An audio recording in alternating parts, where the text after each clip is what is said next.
Hello बच्चों, welcome to Punjab classes.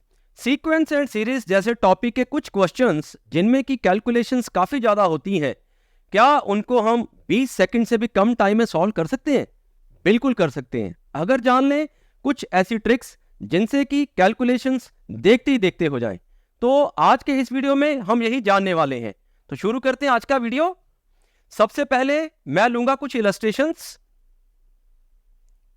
पहला illustration में लेता हूं, एक सीरीज ले लेते हैं 1/1 into 2 plus 1/2 into 3 plus 1/3 into 4 and so on up to n terms. हमें ये एक सीरीज दी हुई है जिसके डिनोमिनेटर में आप ऑब्जर्व करोगे दो दो टर्म्स का प्रोडक्ट है। हमें इस सीरीज की वैल्यू फाइंड करनी है। इस सीरीज की वैल्यू क्या आएगी? मैं इसका आंसर लिखता हूं, दैट इज 1-1/n+1, जिसको आप सिंप्लीफाई करके n/n+1 भी लिख सकते हैं। सिमिलरली एक और सीरीज देखते हैं। इसमें अब मैंने डिनोमिनेटर में तीन टर्म्स का प्रोडक्ट ले लिया है। 1/1 into 2 into 3, 1/2 into 3 into 4, 1/3 into 4 into 5 and so on up to n terms. इसका वैल्यू क्या आएगा? इसका वैल्यू आएगा 1/2 into 1/2 minus 1/n+1 into n+2, जिसको कि आगे हम सिंप्लीफाई कर सकते हैं। अब ऐसी सीरीज का आंसर इतनी जल्दी मैं कैसे लिख रहा हूं? लिख सकते हैं अगर जान लें एक छोटा सा कॉन्सेप्ट। क्या है वो कॉन्सेप्ट? तो चलते हैं कॉन्सेप्ट के ऊपर।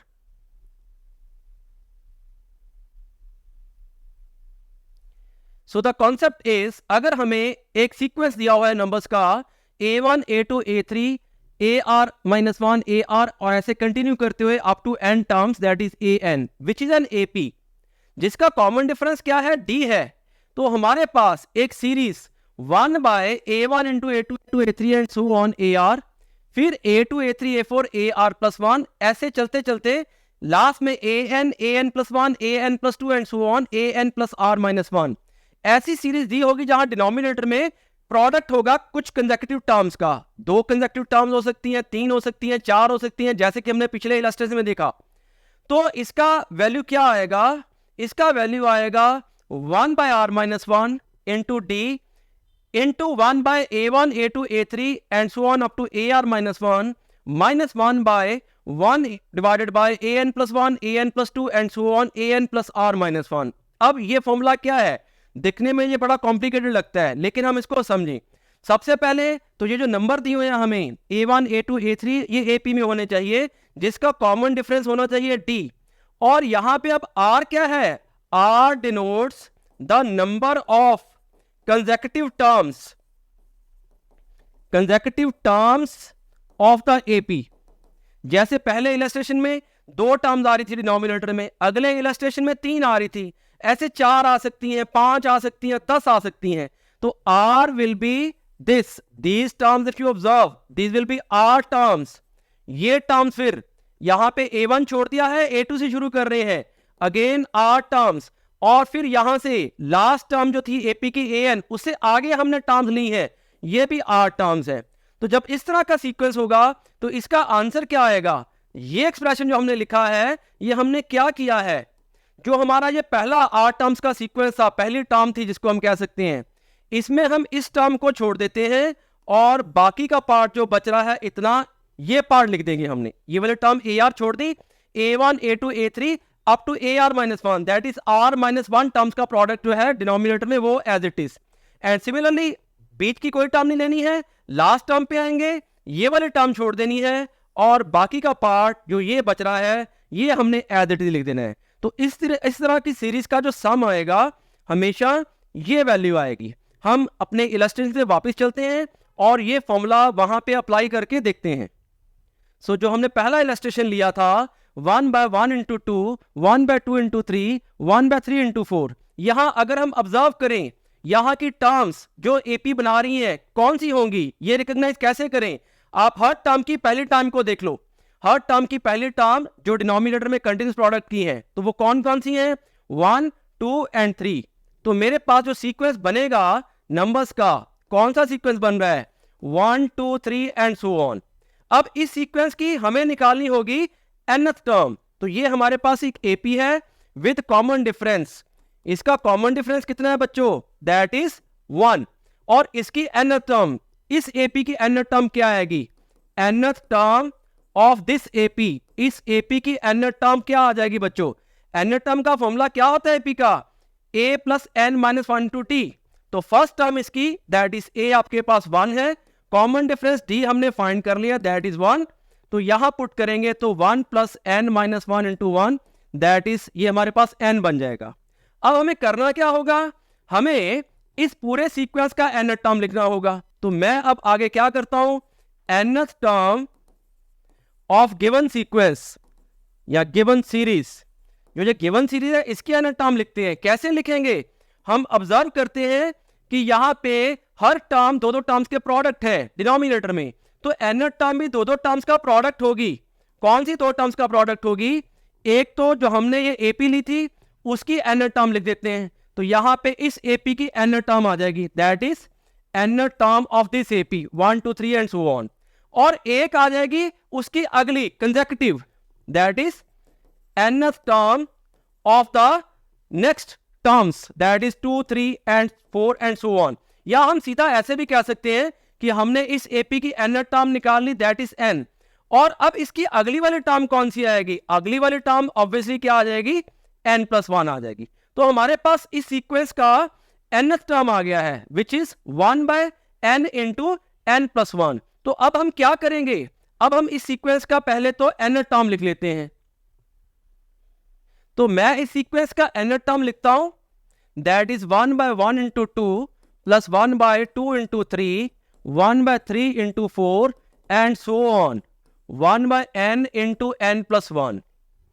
अब हमारा आंसर क्या आएगा इस सीरीज का, इसका आंसर आएगा यहां पे r क्या है, number of consecutive terms that is 2, और d कितना था AP का 1। तो उस फॉर्मूला में अगर हम वैल्यूज पुट करेंगे 1 बाय 2 माइनस 1 इंटू 1, और अब मैं क्या करूंगा यहाँ पे, मैं यहाँ पे ये वाली टर्म छोड़ता हूं, जो पहली टर्म है उसकी लास्ट टर्म छोड़ दी और ये टर्म ले ली मैंने 1 बाय 1 माइनस लास्ट टर्म की ये छोड़ दी और ये ले ली that is 1 by n plus 1। इसको अब आप सिंप्लीफाई कीजिए, ये बन जाएगा that is 1 minus 1 by n plus 1, और आप चाहो तो इसको फर्दर सिंप्लीफाई करना चाहो तो ये बन जाएगा n बाय n प्लस 1। तो हमारा जो पहला क्वेश्चन था इस मेथड से सॉल्व हुआ है। सिमिलरली सेकंड इलस्ट्रेशन जो था उसको भी देखते हैं। यहाँ पे फिर हम क्या ऑब्जर्व करेंगे, यहाँ आप देखोगे कि हमें जो सीक्वेंस दिया हुआ है टर्म्स का, कौन सी टर्म्स है जो AP बना रही है, हर टर्म की फर्स्ट टर्म को देख लो 1 2 एंड 3 एंड सो ऑन। तो हमारा जो सीक्वेंस AP बन रहा है that is 1 2 3 and so on, this is an AP। इसका कॉमन डिफरेंस कितना है, फिर से 1 है। इसकी nth टर्म क्या आ जाएगी, इसकी nth टर्म आ जाएगी that is n। Now what we will do, we will write the nth term of the complete sequence that is nth term of the given series. ये क्या आ जाएगी, क्या ऑब्जर्व करते हैं हम लोग, यहाँ पे तीन तीन टर्म्स का प्रोडक्ट है, तो तीन तीन टर्म्स का प्रोडक्ट क्या होगा, पहले तो nth term of the AP, कौन सी AP 1 2 3 एंड सो ऑन, फिर उसकी नेक्स्ट वाली और उसकी नेक्स्ट वाली, मैं इसको ऐसे छोड़ देता हूं। तो मैं क्या करता हूं, इस AP की nth टर्म लिख देता हूं दैट इज n, उसकी नेक्स्ट टर्म कौन सी आ जाएगी, क्योंकि ये AP है यहां 1 ऐड कर दूंगा, और फिर उसकी नेक्स्ट कौन सी आ जाएगी, ये AP है फिर उसका ये आ जाएगा। अब अगर हम इसको आगे सॉल्व करें दैट इज ये सीक्वेंस बन जाएगा 1 by 2 3 1 2 3 1 by 2 3 4 and continuing in this way 1 by n into n plus 1 into n plus 2। अब हम वही प्रोसेस करते हैं इसके ऊपर, हम यहाँ पे लिखेंगे r क्या है, यहाँ पे r आ जाएगा 3, number of consecutive terms 3, d हमारा 1 है, सो 1 बाय 3 माइनस 1 इंटू 1। और अब मैं वही चीज करूंगा, इस टर्म को छोड़ दिया, ये वाली टर्म्स ले ली 1 by 1 into 2 minus last term में इसको छोड़ दिया और ये वाली टर्म्स ले ली 1 by n plus 1 into n plus 2। इसको थोड़ा सिंप्लीफाई करते हैं, ये बन जाएगा 1 by 2 minus 1 by n plus 1 into n plus 2। तो ये हमारा आंसर आ जाएगा बच्चों। तो बड़ा ही आसान कॉन्सेप्ट है ये, अदरवाइज इसकी कैलकुलेशन थोड़ी लेंथी हो सकती थी, बट हमारा ये क्वेश्चन या इस तरह के और क्वेश्चंस 2-3 स्टेप्स में ही सॉल्व हो जाएंगे। तो अब चलते हैं कुछ और एग्जांपल्स पे, let's take some more examples.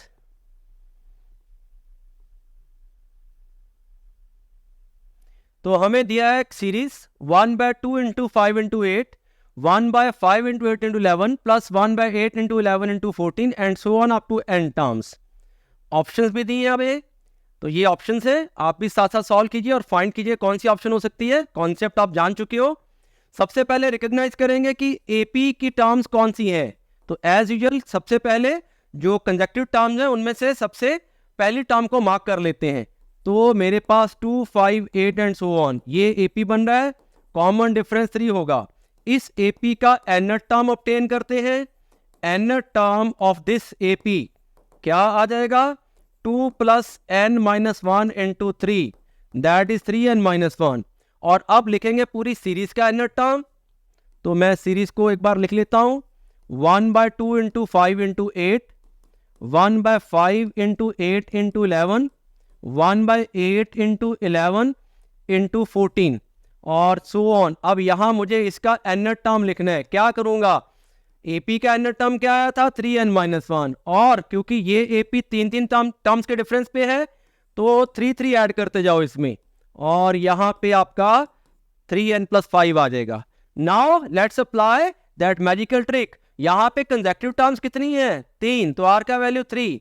AP का वैल्यू क्या है, एपी का कॉमन डिफरेंस क्या था, एपी का कॉमन डिफरेंस भी 3 था। तो मेरे पास क्या बन जाएगा रिजल्ट, मेरे पास रिजल्ट बनने वाला है, अब आंसर आने वाला है in fact, that is 1/3 minus 1 into 3 into ये टर्म छोड़ दिया, ये तो टर्म्स ले लिया, 1/2 इंटू 5 माइनस ये टर्म छोड़ दिया लास्ट का और ये टर्म्स ले लिया, by 3n plus 2 into 3n plus 5। And now you simplify little bit, ये बन जाएगा 1/6, 1/10 minus 1/3n plus 2 into 3n plus 5। So your answer will be this. Options पे चलते हैं। तो ऑप्शंस हमें दी हुई थी कुछ ऐसी, हमारा आंसर आया है 1/6 into 1/10 minus 1/3n plus 2 3n plus 5। तो I think A option correct है। हमने यहाँ 1/2 इंटू 5 को 1/10 लिख दिया था, सिंप्लीफाई कर दिया। सिंप्लीफाई आप एज पर ऑप्शंस कर सकते हैं। तो बच्चों आई होप ये कॉन्सेप्ट आपको समझ लगा होगा, बहुत ही इजी कॉन्सेप्ट था ये। और अब चलेंगे हम आगे, आपको मिलेगा homework which I call as question of the day, QOD। आपको इसको सॉल्व करना है और कमेंट्स में आंसर देना है। यहाँ पे अब हमें दी हुई है ये वाले टर्म्स, इस सीरीज का वैल्यू आपको फाइंड करना है। 4 टर्म्स दी हुई है डिनोमिनेटर में, 1/2 इंटू 3 इंटू 4, 1/2 3 4 5 प्लस 1/3 4 5 6। तो आई होप आप इसका आंसर सॉल्व करके कमेंट्स में आंसर देंगे, ताकि इस तरह के और वीडियोस आपको मिलते रहें और इस तरह की और ट्रिक्स आप सीखते रहो। तो बच्चों आई होप आज का लेक्चर आपको इंटरेस्टिंग लगा होगा और समय लगा होगा। इस तरह के और ट्रिक्स आप देख सकते हैं प्लेलिस्ट में जाके, प्रीवियस वीडियोस में और आने वाले वीडियोस में भी। तो पढ़ते रहिए, अपना ख्याल रखिए और देखते रहिए Punjab classes. Good bye, take care.